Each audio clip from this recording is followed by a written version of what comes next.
sejahtera. Nama saya Nurul Farina binti Abdul Rahim. Nombor kad matrik saya D21153079.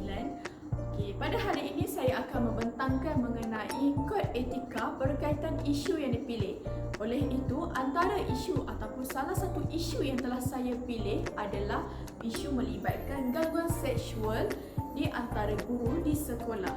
Jadi, saya akan menerangkan berbagai konteks berdasarkan apa itu gangguan seksual dan bagaimana dalam konteksnya di sekolah.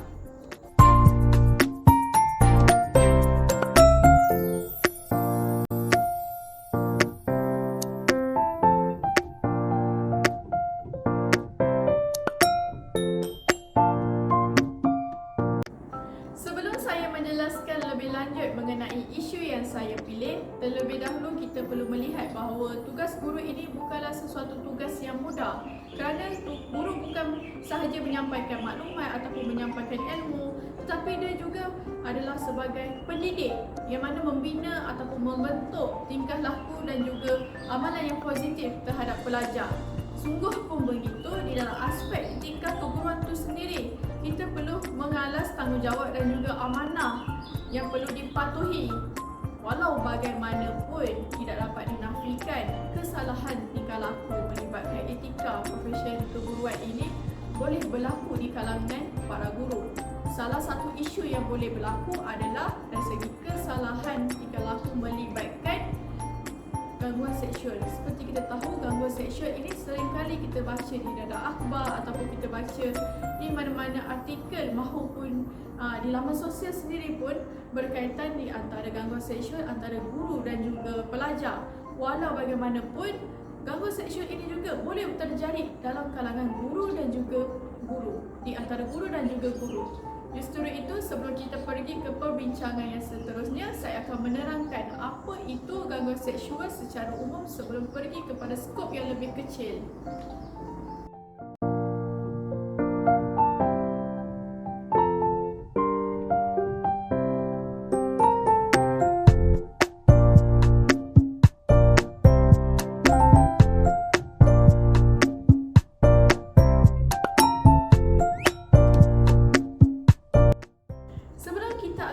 Lebih lanjut mengenai gangguan seksual di dalam sekolah, saya akan menerangkan secara umum apa itu gangguan seksual. Gangguan seksual merupakan salah satu bentuk perlakuan yang tidak bermoral dan juga tidak senonoh dilakukan oleh seseorang terhadap seseorang, dan kebiasaannya ini, perlakuan ini dilakukan oleh individu yang lebih berkuasa. Dan menurut amalan 1999 juga mengatakan bahawa gangguan seksual ini juga boleh berlaku dalam 5 aspek, di mana dia melakukan perbuatan yang kurang disenangi seperti berdasarkan kata-kata, psikologi, dari segi visualnya, sentuhan, isyarat yang berunsurkan seks di mana dilakukan secara berulang-ulangan.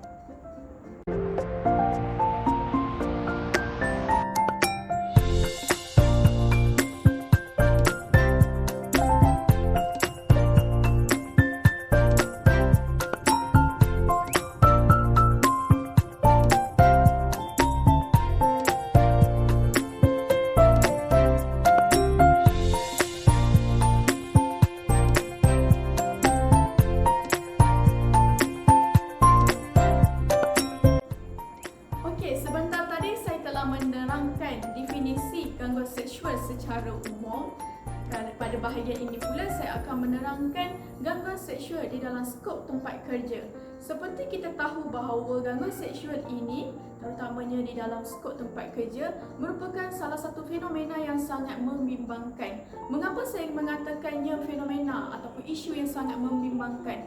Kerana gangguan seksual ini tidak lagi tertakluk ataupun boleh dilakukan di tempat awam sahaja, tetapi boleh juga terjadi di tempat kerja. Tempat kerja yang saya nyatakan sepertinya di sektor perkilangan, sektor perhotelan dan juga salah satunya adalah di sektor perkhidmatan Jabatan Perkhidmatan Awam dan institusi sekolah tidak terkecuali. Dan menurut Wilson 1995 juga menyatakan bahawa Gangguan seksual di dalam skop tempat kerja ini berlaku ataupun disifatkan sebagai perilaku pekerja lelaki yang berbentuk seksual dan biasanya berlandaskan kepada jawatan yang disandang oleh lelaki berkenaan ataupun pekerja lelaki berkenaan. Dan seperti kita tahu bahawa sebenarnya masalah ini juga mendapat salah satu tinjauan daripada pihak Pejabat Buruh Antarabangsa FILO yang menyatakan bahawa 23 negara yang ditinjau mendapati bahawa sebanyak 15 sehingga 30% wanita telah mengalami gangguan seksual, dan gangguan ini juga dilakukan oleh ketua ataupun rakan sekerja mereka. Dan berdasarkan daripada ini kita boleh lihat bahawa isu gangguan seksual ini sangatlah serius, di mana di dalam skop Malaysia sendiri, di dalam sekolah sendiri boleh berlakunya gangguan seksual ini.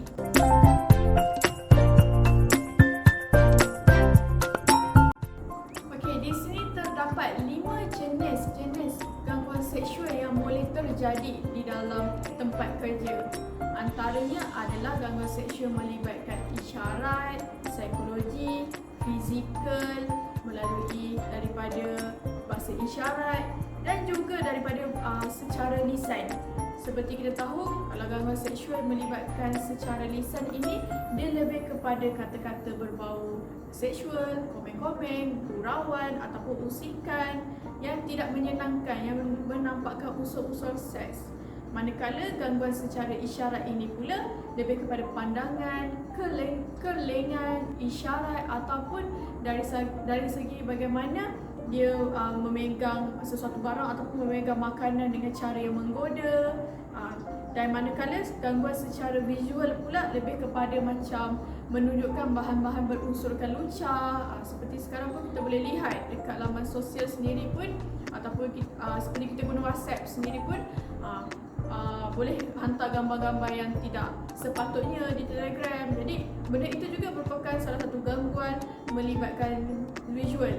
Manakala dari segi gangguan fizikal pula adalah sentuhan yang tidak selamat. Misalnya gesel, mencubit, mengusap dan apa lagi, dan lebih kepada sentuhan yang menyebabkan kita rasa tidak selesa. Seterusnya pula, gangguan yang apa lagi? Okey, gangguan melibatkan psikologi. Okey, gangguan psikologi ni pula kita boleh lihat dari segi bagaimana memujuk rayu, bagaimana untuk memaksa, seperti macam paksa kita untuk teman ke sesuatu tempat, dan paksaan ataupun memujuk rayu ini diadakan secara berterusan.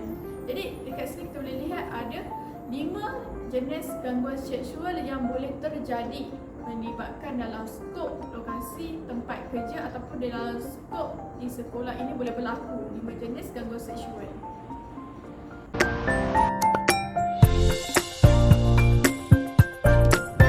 It was just a joke. It was just a compliment. It was harmless flirting. No, it was sexual harassment. According to a recent survey, nearly 80% women never report sexual harassment, as they refrain from making a secure working environment for them. Let us take a look at a scenario. As Riya was entering her office, her colleague Raj taps her on the shoulder and tells her how hot she is looking in the dress that she is wearing. This makes Riya uncomfortable. She looks at Raj disapprovingly. She tells him not to touch her and mind his language.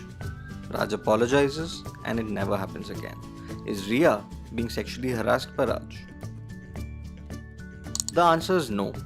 This was certainly unprofessional and inappropriate, but was not sexual harassment, as this was a one-time event that was neither severe nor frequent, and it never happened again after Riya expressed her displeasure. However, had Raj continued making Riya uncomfortable with his inappropriate behavior, it would be considered sexual harassment. Therefore, it is important for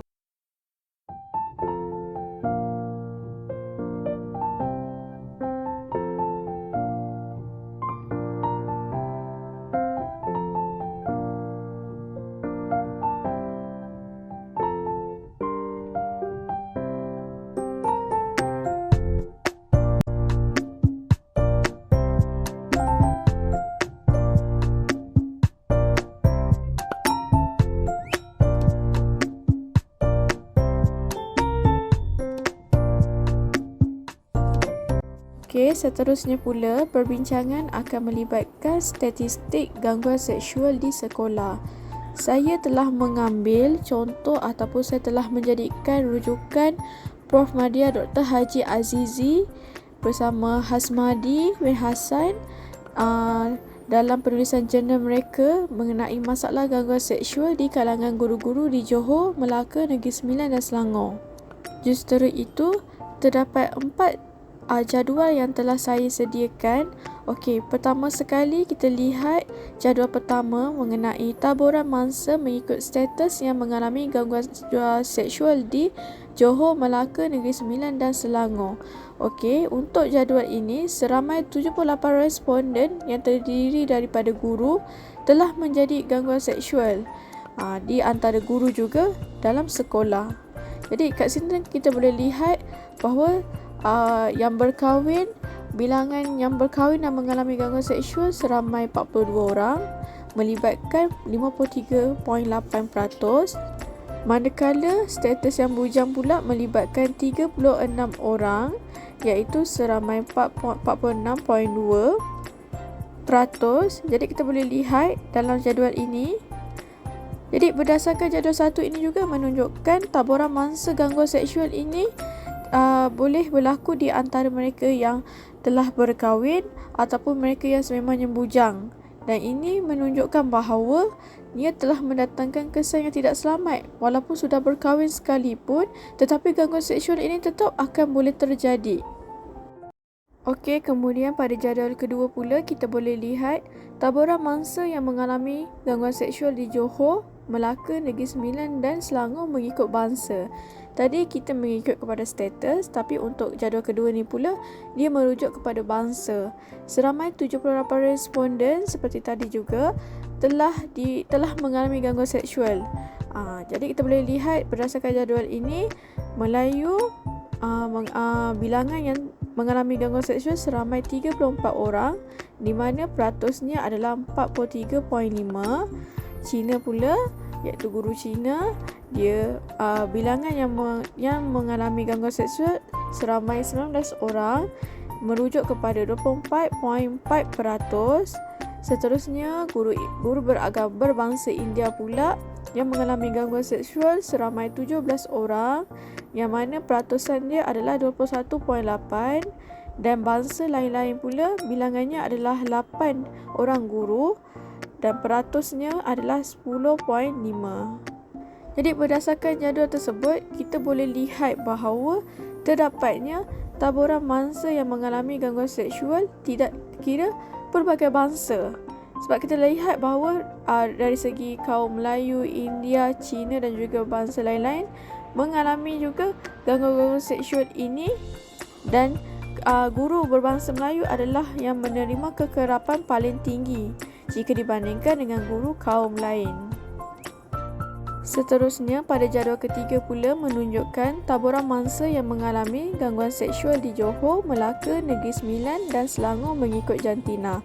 Kalau kita lihat bahawa kat sini jantina lelaki dan perempuan kedua-duanya pun sama, seramai 78 responden, dan kita boleh lihat bilangan guru lelaki yang mengalami gangguan seksual seramai 33 orang, yang bersamaan dengan 42.3%, manakala guru perempuan pula yang mengalami gangguan seksual seramai 45 orang, merujuk kepada 57.5%.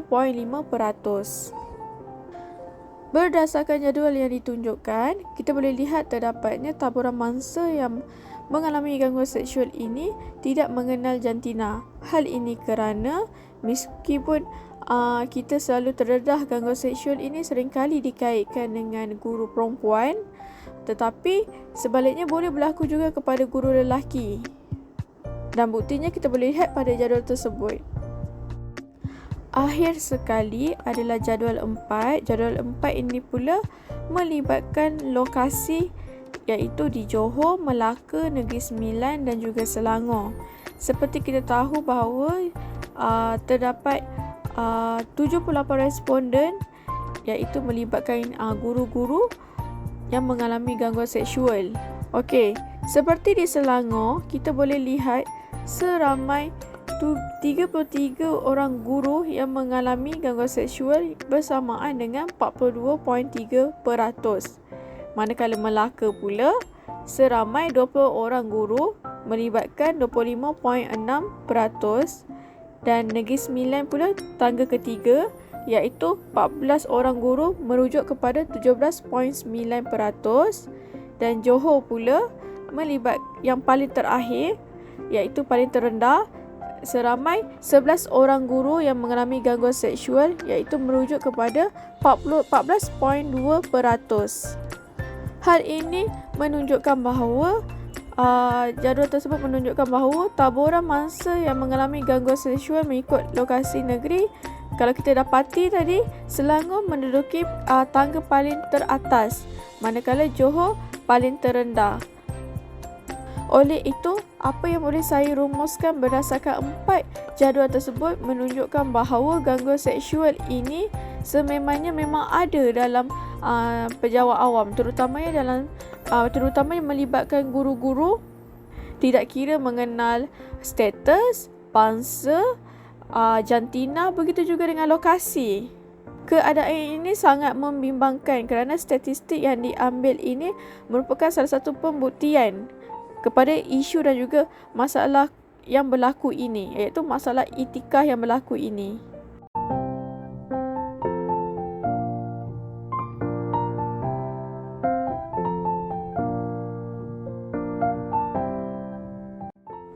Implikasi ataupun kesan gangguan seksual ini terhadap perkembangan dan profesionalisme guru sememangnya memberikan impak yang sangat besar. Antaranya adalah tekanan kepada emosi. Seperti kita tahu bahawa seseorang guru yang menjadi mangsa kepada gangguan seksual ini akan mengalami stres, kegelisahan, kemurungan, panas baran, mudah menangis, merasakan hilang maruah diri dan hilang hormat kepada diri sendiri. Dan perasaan malu ini juga menyebabkan mereka akan mengalami tekanan emosi sehingga merasa aib dan malu yang berterusan menyelubungi diri. Dan kita boleh lihat juga dari perspektif perkembangan dan profesionalisme guru juga, kesan tekanan emosi ini sikit sebanyak mencabar kredibiliti mereka sebagai seorang guru.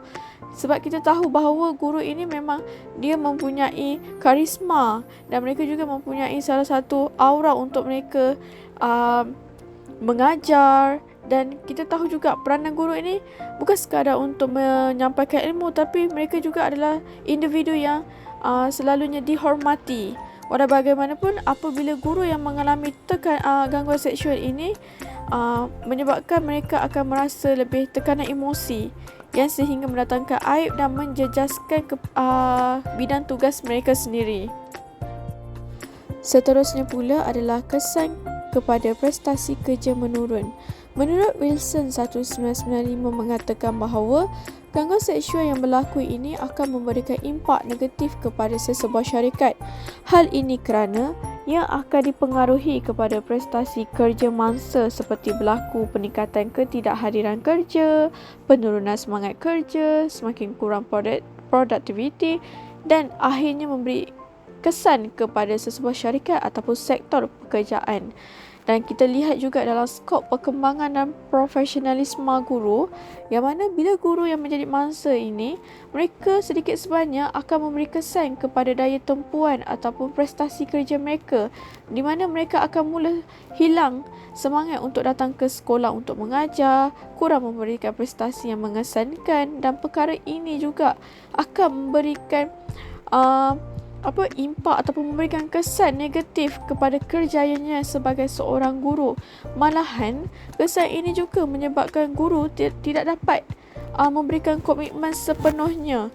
Hal ini terdorong oleh sebab keadaan mangsa di mana emosi mereka yang tidak stabil itu yang menyebabkan mereka tidak boleh menumpukan perhatian, memberikan prestasi kerja yang lebih tinggi. Seperti kita tahu, perkembangan dan profesionalisme guru ini sebenarnya adalah untuk membantu seseorang guru itu meningkatkan accountability mereka. Tetapi apabila berlakunya isu ini, sedikit sebanyak prestasi kerja menurun guru, lebih-lebih lagi kepada mangsa yang terlibat akan menurun. Okey, pada Kesan yang terakhir pula adalah kesan yang melibatkan kepada tekanan dan psikologi.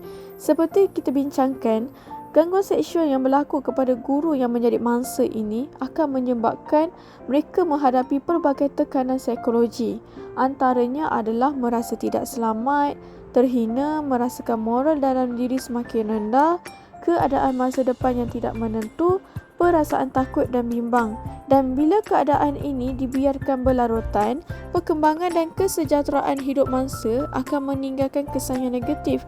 Dan berdasarkan perspektif kepada perkembangan dan profesionalisme keguruan ini, kita boleh lihat apabila berlakunya tekanan kepada mangsa, terutama tekanan kepada psikologi, ia akan menyebabkan mangsa sukar untuk mengendalikan emosi, terlebih-lebih lagi ataupun terutama sekali dalam mengendalikan emosi ketika melakukan tugas. Guru tersebut tidak dapat memberikan komitmen terhadap kejayaan disebabkan tekanan yang dihadapi yang mendorong mereka ataupun yang mengundang perspektif ataupun persepsi negatif, tidak selamat dan kurangnya kesejahteraan terutama untuk meningkatkan diri dalam bidang kerja. Kita boleh lihat juga macam mana bila guru ni yang menjadi mangsa ni mengalami gangguan seksual ni, mereka akan mula rasa tidak selamat dan mereka nak membangunkan diri mereka dalam perkembangan, dan profesionalisme guru ini pun menyebabkan mereka dah rasa hilang semangat untuk hidup, dan perkara ini yang akan menyebabkan mereka tidak dapat menjalankan tugas dengan sebaiknya.